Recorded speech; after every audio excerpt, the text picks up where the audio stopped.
Roman Reigns est de retour et il est bien vénère. Alors que les Usos étaient encore une fois en train de galérer face à The Vision, Lotissy a débarqué de nulle part pour aider sa famille à remporter la victoire. Et on sent bien que Roman est en train d'entraîner Jay sur un drôle de chemin, ce qui n'a pas l'air d'enchanter Jimmy. Hey, t'as raté Raw cette semaine? T'inquiète, je suis là et je te récap ça sur Inside Story, alors n'hésite pas à t'abonner et à partager. Côté match, on a commencé la soirée avec une défense de titre. Et oui, Dominic Mysterio a mis en jeu sa ceinture face à Rusev. Rusev qui va d'ailleurs martyriser le champion qui devra tricher avec un low blow pour s'en sortir. Mais pas si vite puisque Penta est venu voir le champion un peu plus tard pour lui faire comprendre qu'il serait bientôt là pour le titre. Bayley, qui est en mode sympa pour le moment, a voulu une nouvelle fois avoir Lyra Valkyria à ses côtés dans son match face à Raquel Rodriguez, mais l'intéressé en a marre de lui donner des secondes chances. Du coup, Bayley s'est pointée seule sur le ring et s'est fait écraser par les fourberies du Judgment Day. Et comme ça se passe mal en après-match, Lyra vient l'aider et cette fois-ci, Bayley célèbre avec elle, donc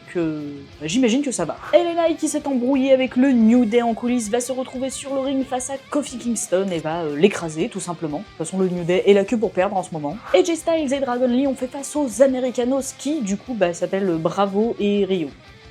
Voilà. Si El Grande Americano va chercher à aider ses deux collègues, et bien ça ne marchera pas. Styles et Dragon Lee tiennent le coup et réussissent à remporter la victoire avec un saut à l'extérieur du ring et un Styles Clash. Côté promo, Io Sky se rend compte que Rhea Ripley avait raison à propos d'Asuka, mais il faut croire que le message a quand même du mal à passer, puisqu'elle va quand même dire que c'est sa famille et que elle les aimera toujours. À ça, les Kabuki Warriors répondent par une attaque, ce qui amènera Io Sky à demander un match pour Crown Jewel entre les deux duos. Becky Lynch a une petite altercation en coulisses avec Maxine Dupri et Akira Tozawa, mais honnêtement, on s'en fout. Et enfin, Seth Rollins et Cody Rhodes ont eu un nouveau face-à-face dans lequel le champion indisputé va essayer de faire appel au passé et à leur amitié. Ce à quoi Rollins répond qu'ils n'ont jamais été amis et qu'à Crown Jewel, les compteurs seront remis à zéro et qu'il écrira un nouveau futur. Et voilà, tu as tous les moments importants du show. Retrouve plus de récap et plus de contenu sur nos différents réseaux et à la prochaine.